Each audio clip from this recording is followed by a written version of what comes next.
maybe the problems that you're experiencing with the internet, censorship, surveillance, corporate control of information, that's not an inherent quality of the internet. It's because the powers of the internet have fallen into the hands of a small centralized group of people.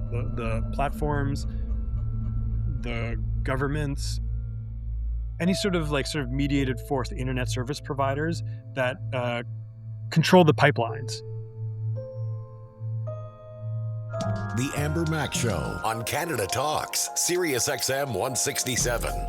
Welcome to the Amber Mack Show. Coming up in today's episode, we just wrapped up some events at Toronto Tech Week, so we're going to share some takeaways that really explain this moment in time here in Canada and around the world.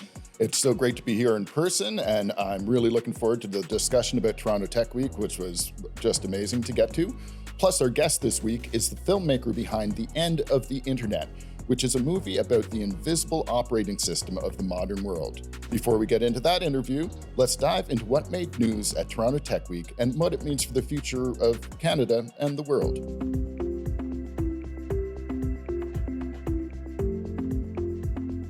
A smart Wi-Fi door lock makes life easier for everyone. With the Tapo DL110, there are 6 ways to securely access your home, including unlock with the Tapo app, by fingerprint, Bluetooth, keypad, smart assistant, or with included backup keys.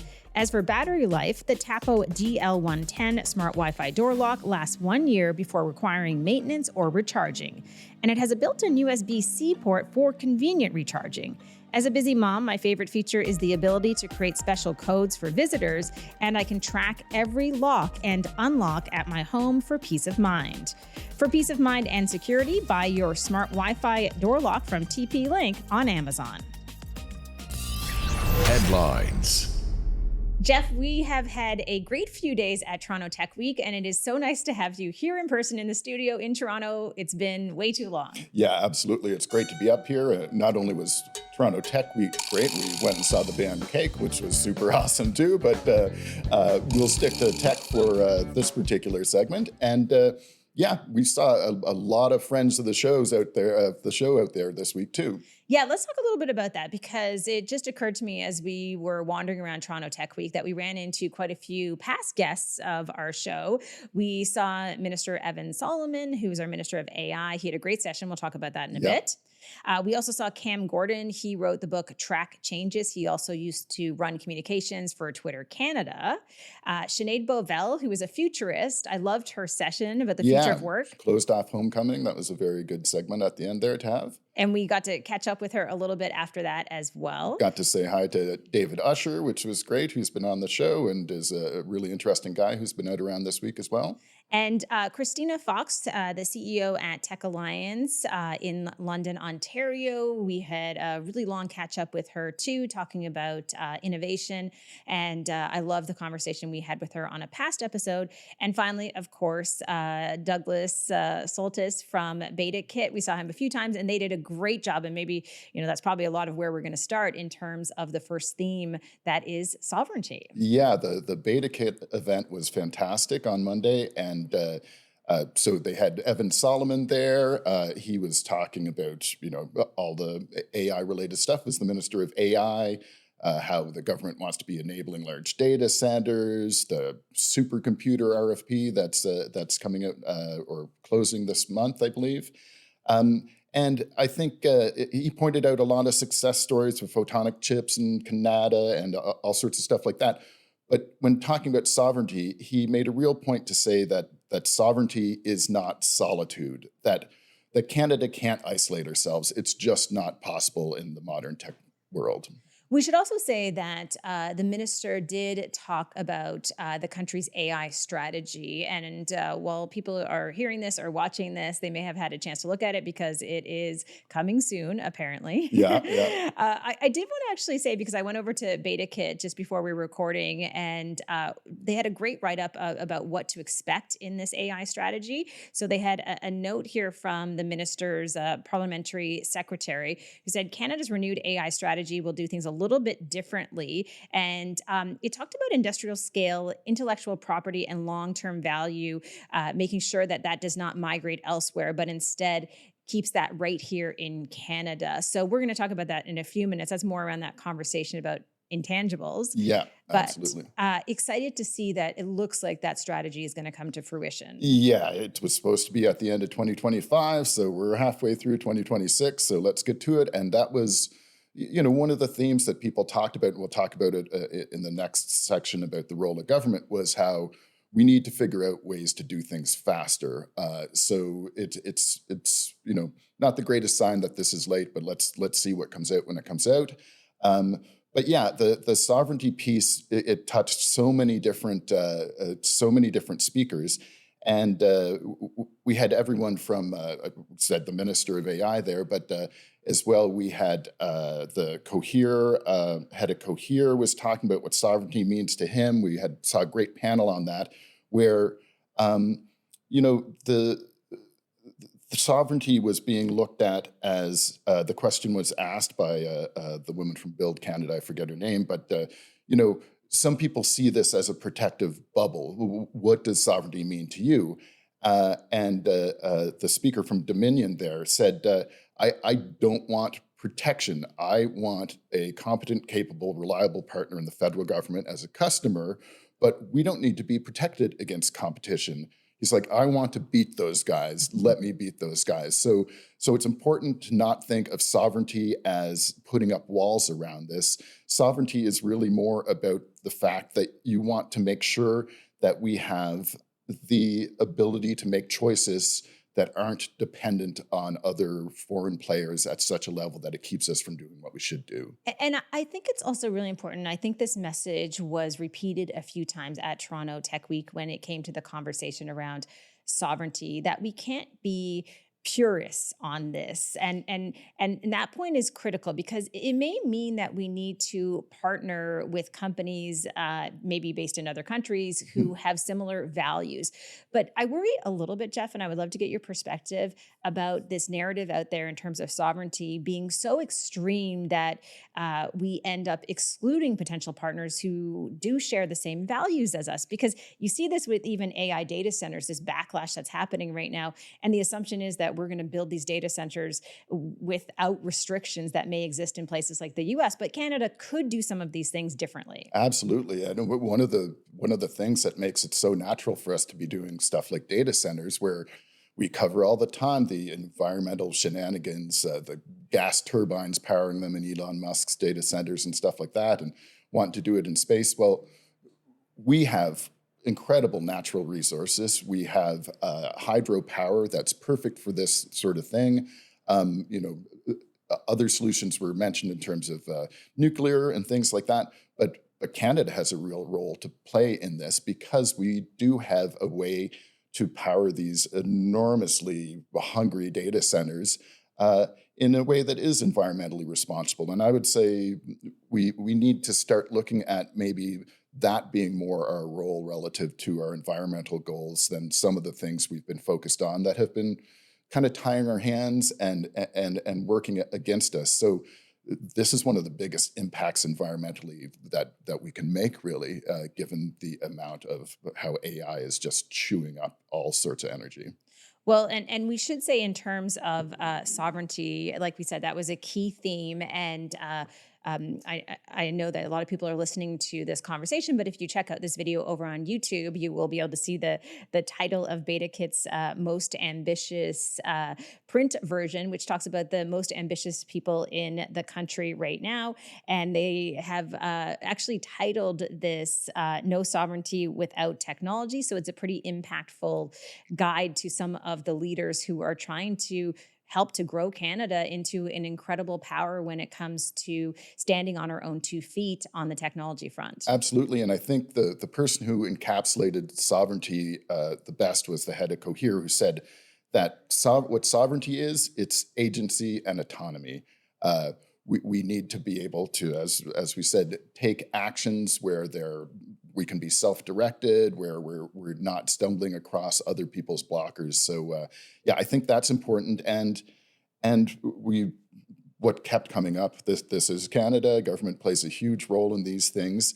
So I think the role of government is another really key piece of the puzzle here that that was touched on all the time, just as the nature of Canadian technology these days. Yeah, let's switch focus then from sovereignty. And I do want to say a special shout out to the guys from Cohere, because the co-founders of Cohere, if you follow them on social media, they are inspiring in terms of what they want to be able to do here in this country. And they've had great government partners along the way. So what was your takeaway on the role that government needs to play and some of the gaps perhaps that do exist right now? Yeah, the best talk on this was really the ex-RIM head Jim Basile. Had an amazing talk that it was hilarious because he had all these slides that had 3,000 words on them, and when Douglas Soltis there sat down, he's like, those are the densest slides I've ever seen in my life, but they're going to be available through BetaKit, so anyone can take a look at those. But what Jim was saying is that we've changed in the past 40 years. Intangibles are what is running the economy now. And our government still operates like it's in the 1970s, trying to sell resources and things like that. And so our policy mechanisms that we have are rooted in a completely different time. And that is not serving the companies of today very well at all. That was a great session from Jim Balsillie. I've seen him speak a number of times in the past, but I felt he was especially lively on stage at BetaKit. Anyway, people will know the name Jim Balsillie in terms of being one of the main figures during the BlackBerry days. Yeah. And he is extremely opinionated, but lots of deep knowledge around this conversation of intangibles, which is really, really important. And I would also argue, even though there are times where I disagree a little bit on his take, I will argue that he is always fighting for Canada. And I think that he is kind of keeping that in his crosshairs in terms of what he's trying to do. Yeah, and he believes we can do it. One of the things that he was saying is that there's this narrative that is Canadian tech like lazy compared to the Americans, or is it? He's like, no, it's because the policy class is not ambitious enough. It's not that the startups and the workers here, it's to play into the notion that those people aren't working hard enough is crazy. He had a great quote saying, look at all the amazing stuff we've done with the policy wins in our face. Can you imagine what we can do with those policy wins at our back? So he pointed out a bunch of different issues. One is we're very hooked on performative consultations. Everything takes so long because we're talking to all the sorts of people. And that may be fine, except that that feedback doesn't seem to be there to build a better solution. The feedback is there to check a box to say, oh, we already talked to these guys. So figuring out a way to make that faster. He was talking about the bank, like Canadian banks are the most profitable in the world, saying, but they lend, I think it's 11% of their lending is to small and medium enterprises, whereas the OECD or globally, it's 40-some%. And he's like, this is not surprising when the government underwrites mortgages and stuff. Like, of course, banks are going to be involved in things like that, where there's a huge safety net for them. And so we've basically designed this system not to be as supportive as we want, because we're working 40 years ago where we were trading goods, and it's like, that's not that anymore. It's a rentier economy, and we've got to adapt to the new reality of that. I actually think that Jim Balsillie's point about the banking system, which was sort of an offhand remark, he didn't really go into it for too long. I think that is one of the most relevant points out of his session. And one of the reasons I think that is that it's hard for the average person to wrap their head around this idea of intangibles because, maybe they're not working at a company that is going to play a role in that. But I think the average person and small business owner and entrepreneurs, they understand this idea that systemically, the country isn't really set up in terms of our banking support to allow entrepreneurs to really thrive. And that's having a huge impact. And I would say that we don't talk enough about small and medium-sized enterprises, which truly are the backbone of our economy, and that are struggling to try to get loans and support to build and grow, in some cases, what are already successful businesses that do have a track record. And it's a very unfriendly environment. And that, I think, links back to government's role in changing that. Yeah, and there was talk. Cohere was saying, look, we can't, in terms of the sovereignty side of it and just raising capital and things like that, we have got to go out and get capital from all around the world. That's how big this stuff is. So it's not like we're looking for government to be given handouts left and right. That's, in fact, something that has not really served us very well.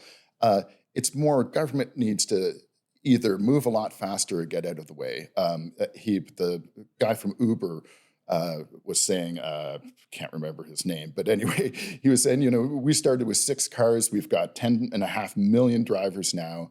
But there are things we have to do outside of the country. And he was talking about brain drain, stuff like that. He's like, the brain drain isn't the whole thing. It's capital. And he and others said that there's a perception that Canada has lost the plot over the past 10 years. In fact, on that defense panel, 3 of the 4 people up there, when asked, what if you could go back 3 years ago, what would you do different? And they were all like, 3 years ago, I wouldn't be here. Frankly, a Justin Trudeau kind of relevant point, but just saying that there was nothing that made me believe that I could do this in Canada at that point. And so they're encouraged by the changes Carney has made. But the guy from Uber was saying, it's all great to be like, oh, approvals are taking years. Let's make it 6 months. He's like, why not make it 6 weeks, guys? There's got to be a way that we can move faster. We're not here trying to, we don't want to be spending the time creating this sort of policy environment that slows us down. We need to focus on important things, but there's too much of it that just seems like almost make work, and it's keeping Canada from succeeding like it could. Yeah, that was a really interesting session. His name, by the way, is Andrew McDonald. He is the president and chief operating officer at Uber, and he had some really good points.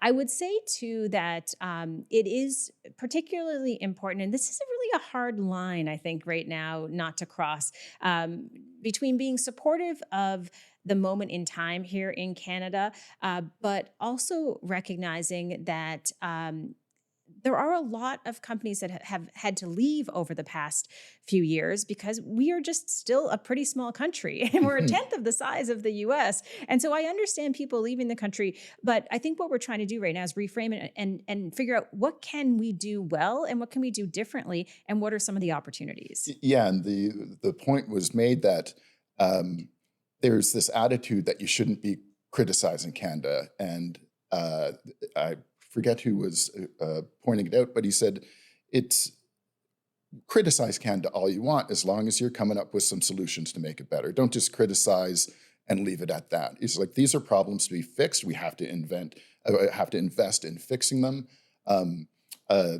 The other thing from Uber there was he was going on about if anybody who's listening hasn't checked out the Build Canada accountability tracker.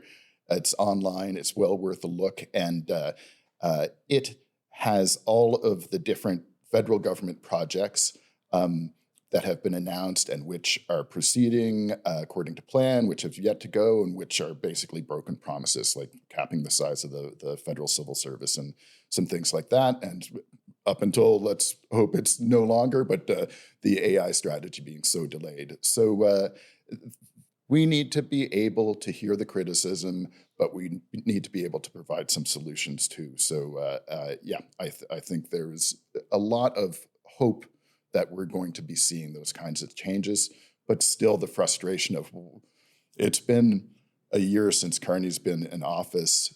He definitely has a mandate for change. Why aren't things happening faster? It seems very Canadian for it to be moving as slowly as it does. So we just have a few minutes left. So let's talk a little bit further about some of the opportunities, because I would say, from my perspective, there were really two different areas where we started to see a lot of attention. One was physical AI, which doesn't get, I think, enough attention out there in terms of conversations. The other was defense. So I think this maps back to my point being that, okay, we can't do everything, in terms of being a country of this size. We can't play in all spaces, but where could we excel in these certain spaces? And it seems like, especially with physical AI, there is a great opportunity. Yeah, there was a wonderful talk by the founder of Wabi, who are using physical AI to power autonomous vehicles. She's her name is Raquel Urtenson, I believe, and she founded it thinking that physical AI is really the key thing that we can focus on, where we're not behind the curve at that point. This is where the curve is at. And she was saying how exciting it is that we're here and able to do this and at the right place and the right time. But on the other hand, they have to do most of their work through Texas and things like that because of the regulatory environment. And even though in her very knowledgeable eyes, physical AI is the current thing that we can jump on that train and makes real progress now. It wasn't even mentioned by the Minister of AI, Evan Solomon, in his talk. So, there are things that we need to change, but we need to be focused on where's the potential now. And, large language models, it's hard to see how it's great we have Cohere and all that. That's a fight happening in one place.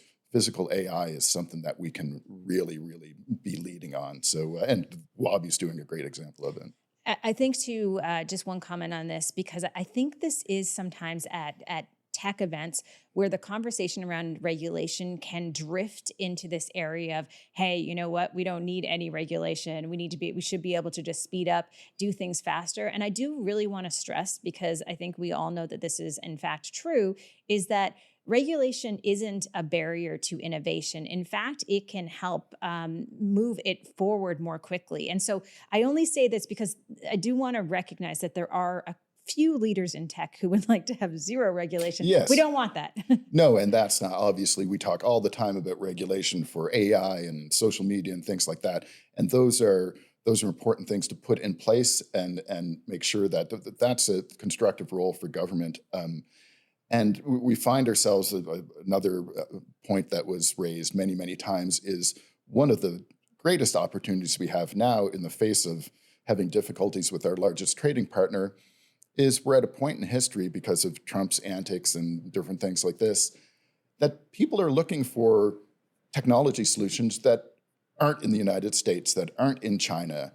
And so Canada and the EU and places like that have an enormous opportunity now if we can get moving and get into the discussion, because somebody's going to fill that role. And the attitude is it could just as easily be Canada as anyone. We have the talent, we've got the institutions we need, and that it's really, really the time to start moving at the pace we need to become a world leader in more things that we've previously just researched and set off into the wilderness.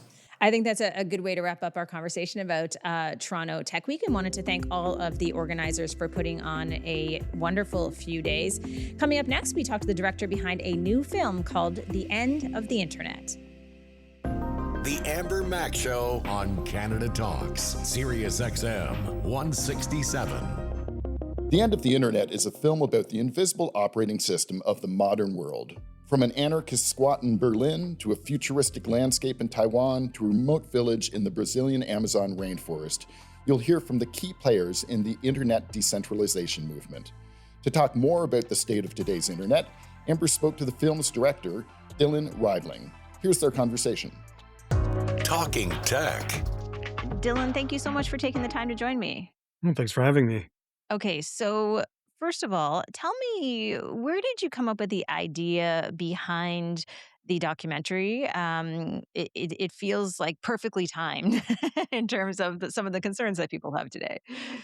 Well, the funny thing is, it's been a story I've been working on for almost 10 years now. Um, I used to work as a director and a producer for a Vice show called Cyber War, all about cybersecurity. And then through that work, I got really involved in like hacker communities, just sort of the seeing what the intersection of like technology and politics, what was going on at the fringes. So I started going to conferences, and in 2017, I went to a crypto anarchy conference in the Czech Republic, and this was like during the first big boom of Bitcoin. So, like I'm a filmmaker, so I'm looking for stories, and all the stories at that time were just all about the explosion of cryptocurrency. So I was like following all these like different stories, like Bitcoin was booming for the first time. Like I think it got up to like $6,000 or $7,000 per Bitcoin, if you can believe that. So heady times. But a hacker pulled me aside and said, "Listen, I know you're a filmmaker. I know you're a journalist. Uh, there are all these stories about Bitcoin out there, but that's not the real story. The real story is decentralization." So I knew nothing about what that meant. So I started doing my research and like digging around, and I couldn't find anything.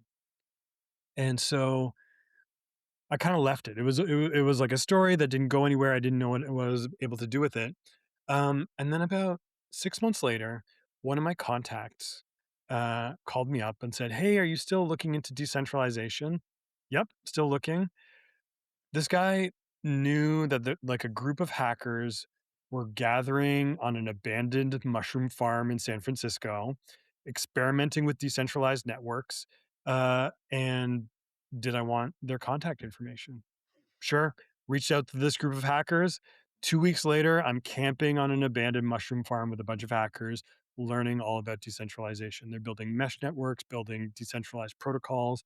And I really like spent a couple of weeks just like listening, watching, and learning. And then that was like the first spark for like, oh wait, there's actually a story here. There's something going on here that's maybe off the radar of most people, but would be important in the years to come.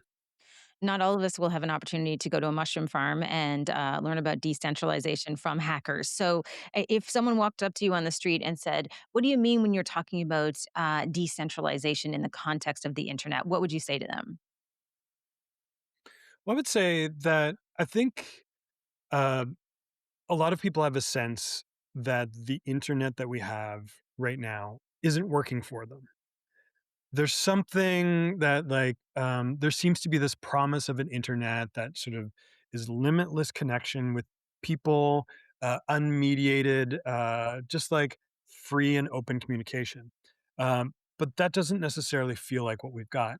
And so the decentralization movement, the people who are involved in it, they say that like, oh, maybe the problems that you're experiencing with the internet, censorship, surveillance, corporate control of information, that's not an inherent quality of the internet. It's because the powers of the internet have fallen into the hands of a small centralized group of people. The platforms, the governments, any sort of mediated force, the internet service providers that control the pipelines.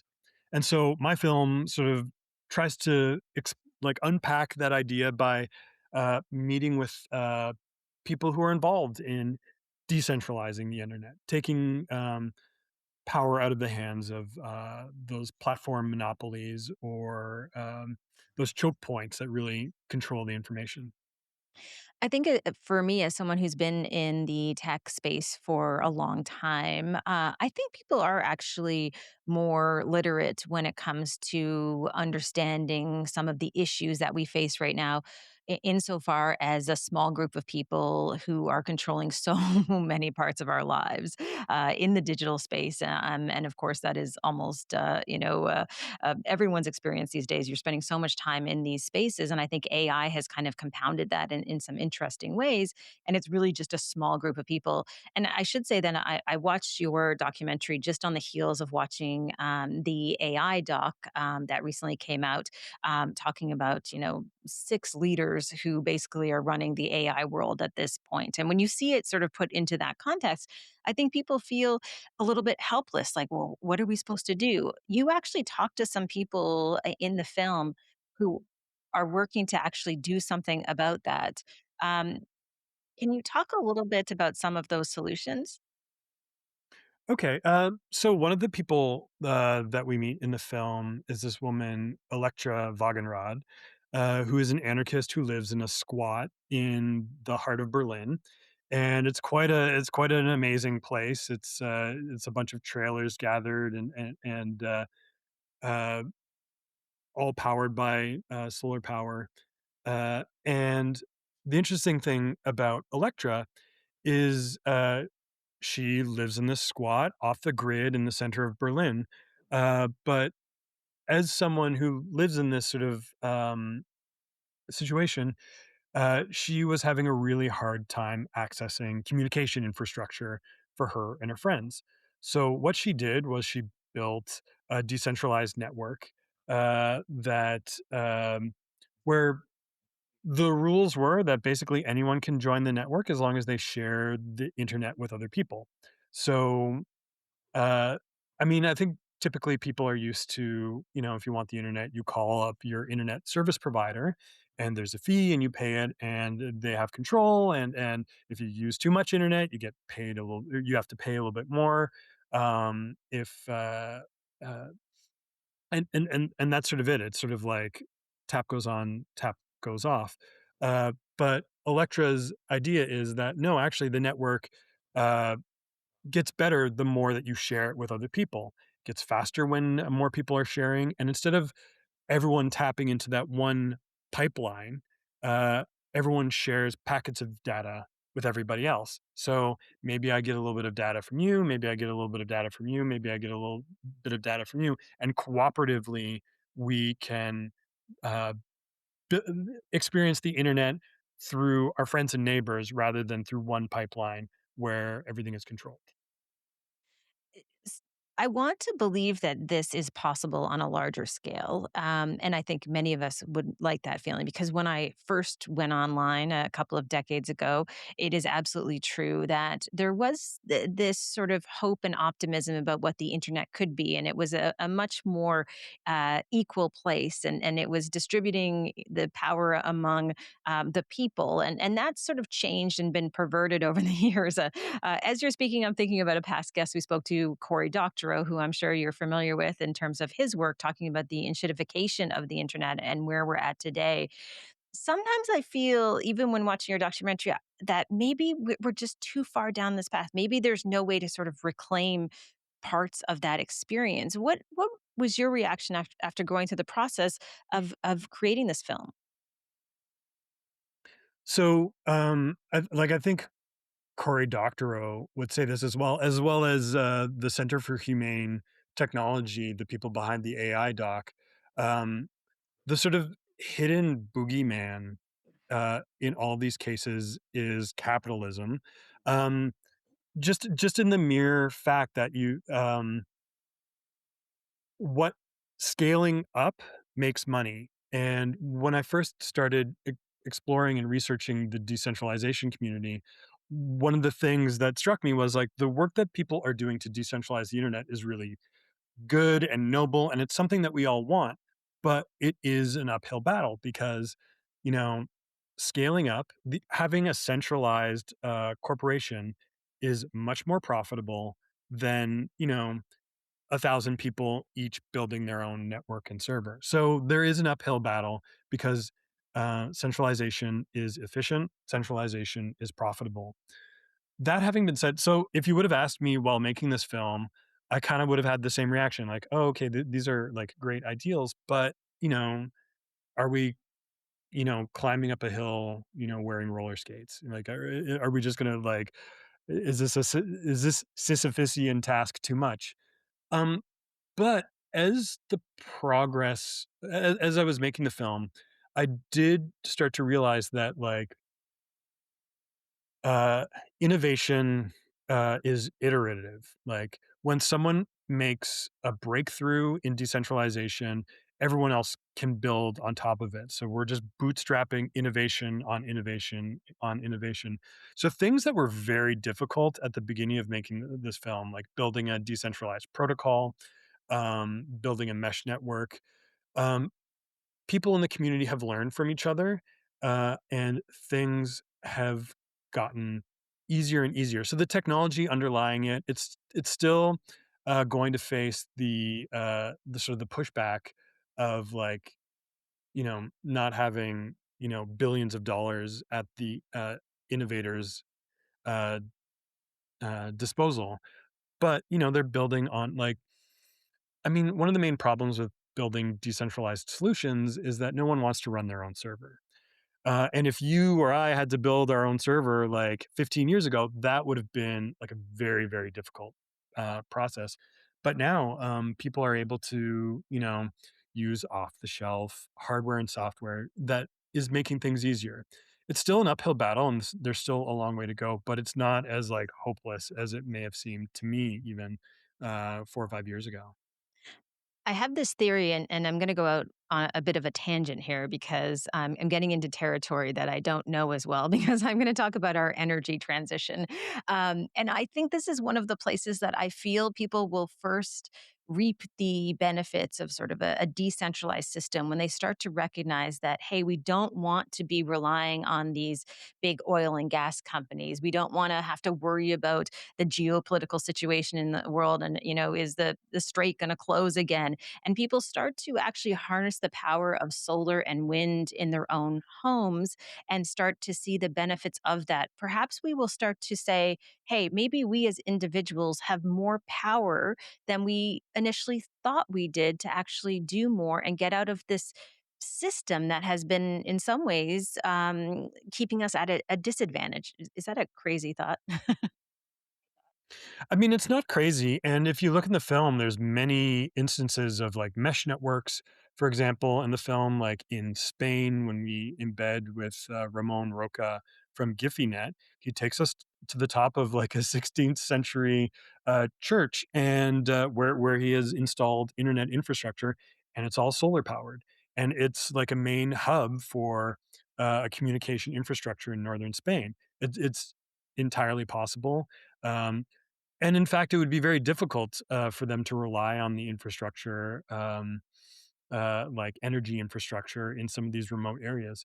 So it is possible. I mean, you have to make tweaks and changes and like build infrastructure that responds to your needs and stuff. But I think people are increasingly interested in networks that they have a little bit more control over, have more sovereignty over, and can sort of have more control over that. That's not just like pay the fee, get the service that that someone else says you can have for that fee.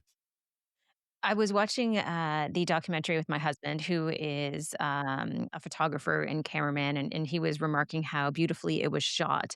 And I mentioned this because I think it's important. Sometimes when we hear about documentaries that have to do with the internet or artificial intelligence, usually what you get, and I would say this is true even of the AI doc, is you get a bunch of people sitting in a room with equipment chatting, right? Like it feels like a fancy Zoom call. Yours felt very different because you're all over the place. You're traveling around to different countries. Why was that piece of it important to you? I mean, that was super important to me. And, if people haven't seen the film yet and they come to see it, um, one of the things that was like sort of a goal of the film is to not show any computer screens. And maybe over the course of the film, we see a couple phone screens, and I think there's one monitor. I think I'm so used to like I'm interested in technology and stories of technology, and we can fall into these traps of like we can all picture it like like a hacker in a hoodie, typing in a shadow, fingers on keyboards and stuff like that. And like I've seen enough of that, and in a way, like it's sort of divorced from uh like the heart of the technology. Like people do things for reasons, and yes, the the tools that they use are part of that, but um, we people do things for reasons, uh, and those are what's important rather than the actual sort of techniques. And like, so it was a very it was a challenge I set out for myself ahead of time. I don't want to alienate people by just showing them, stock footage, uh, imagery that they've seen a million times before. It was also a challenge while making the film, because when you're talking with technologists, they're engineers, and they see the world in the way that engineers see the world. And typically, when I say, "Oh, I'm making a documentary," the image that pops up in the mind of an engineer is, "Oh, I know what a documentary is. It's someone looking at a camera and like reading out a list of things, and then the bullet points pop up as graphics um, beside me." So I had to do a lot of work with the people who were in the film, saying like, listen, like, I don't want an explainer. I don't want you to just I don't want you to read me an essay. I want to know why you do these things, and I want to experience um sort of the values at the heart of the work that you're doing, and sort of the bigger ideas behind this. So it was a lot of work to make sure that I wasn't just giving like talking head documentaries. And then I also like wanted to include some, like, there is a lot of information, and I wanted to have like dessert with the vegetables. And so like I did include artists who were doing like compelling things, following that photographer who like is trying to take thermal photographs of internet infrastructure. I wanted to immerse the audience in like a fun experience that wasn't just like, okay, now here's everything that you need to know about how decentralized networks work.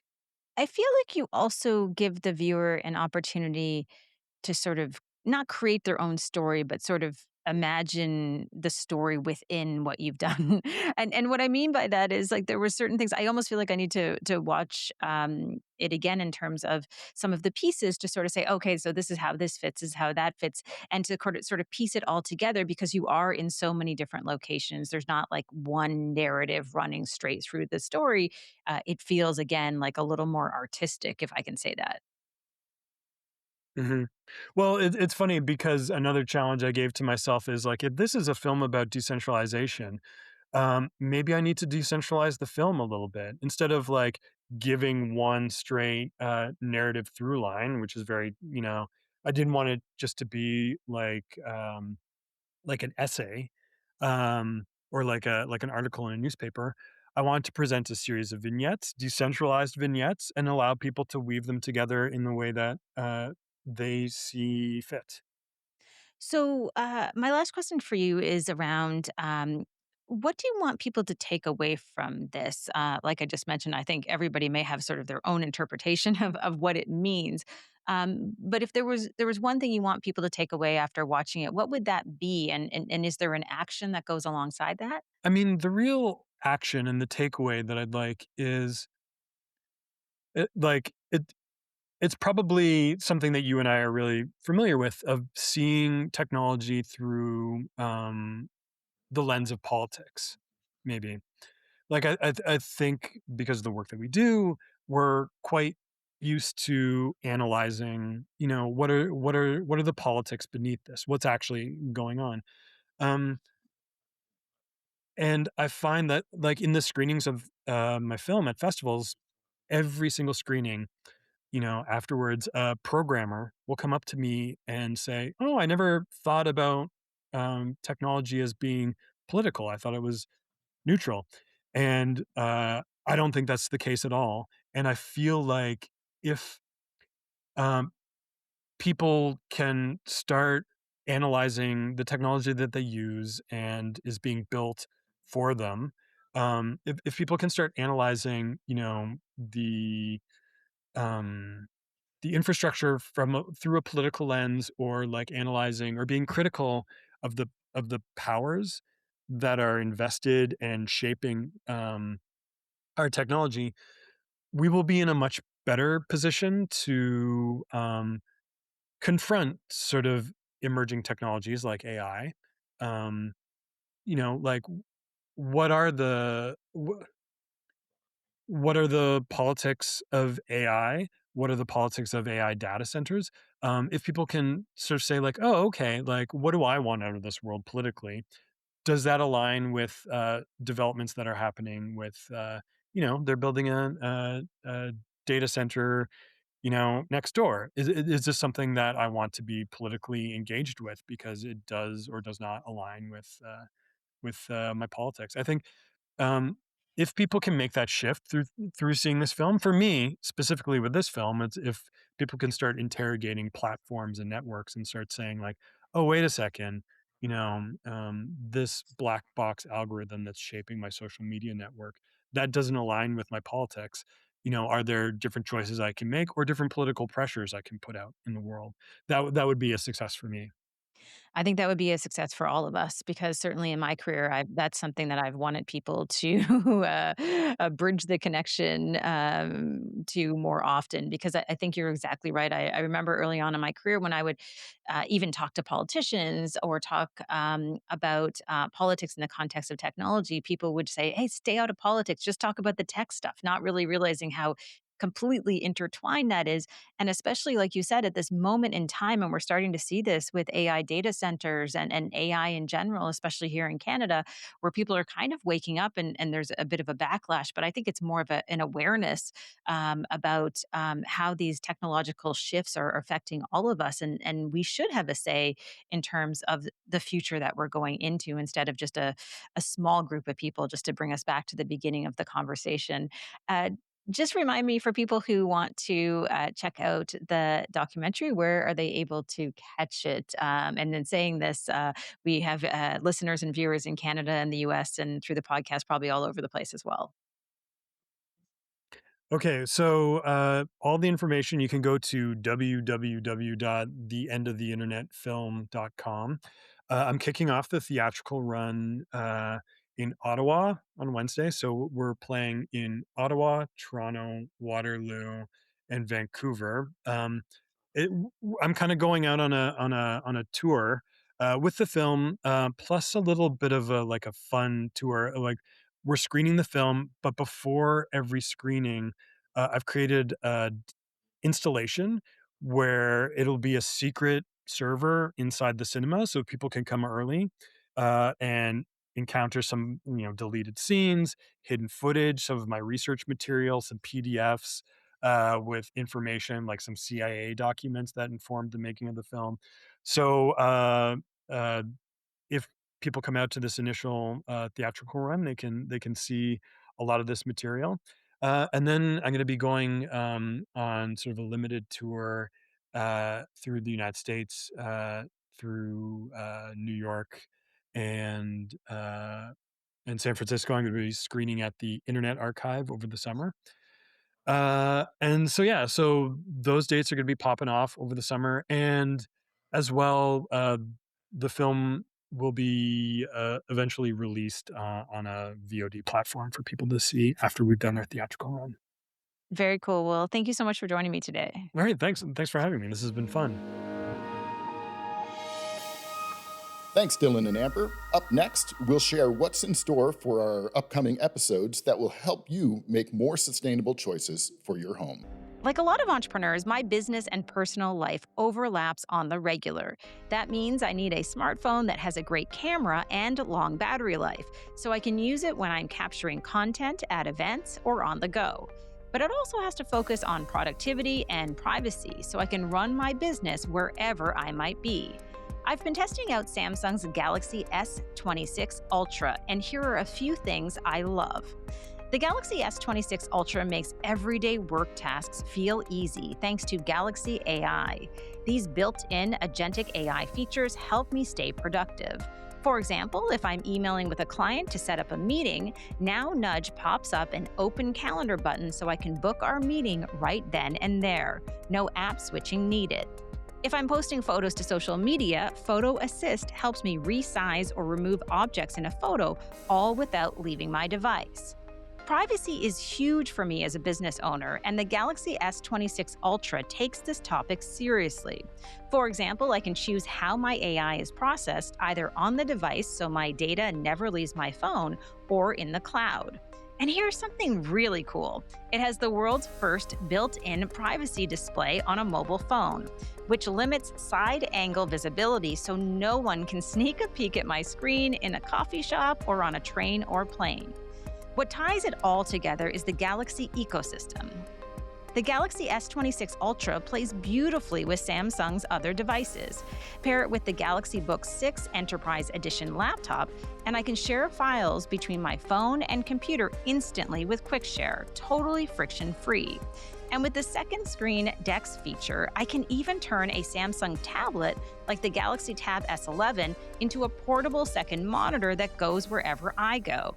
It's like having a full office setup in my bag, which is exactly what I need to make the most of what are often busy and unpredictable days running my business and my life. For more information, visit samsung.com/ca/business. Thank you so much for joining us on today's episode. You might remember on a recent episode that we shared an in-depth segment on electric vehicles, how they work and how much money you can save when you make the switch. We had such great feedback on that discussion that we're committed to doing more on sustainable technology, especially in this moment in time. Beyond the world of electric vehicles, one topic that gets a lot of attention is about how we heat and cool our homes. Unfortunately, there is a lot of misinformation about some of this newer technology, such as heat pumps. That's why coming up next week, we're dedicating an entire episode to answering all your questions about heat pumps from the co-founder of a company that is committed to moving away from fossil fuels and creating a better world in the process. Here's a sneak peek of our conversation with Paul Lambert, founder and CEO of Quilt, a Canadian entrepreneur at the forefront of today's energy transition. And so the way a heat pump works in the sense of heating your home, it's just an AC that can run backwards. So when it is cooling, it is literally an AC.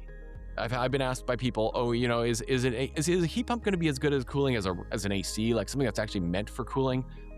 It literally is an AC. Thank you so much to Quilt for joining us and for gifting me their product. I will talk a little bit about my experience with Quilt on next week's show in our longer conversation on that topic with Paul. Thanks for listening, and we'll see you next week. You're listening to The Amber Mac Show on Canada Talks, Sirius XM 167.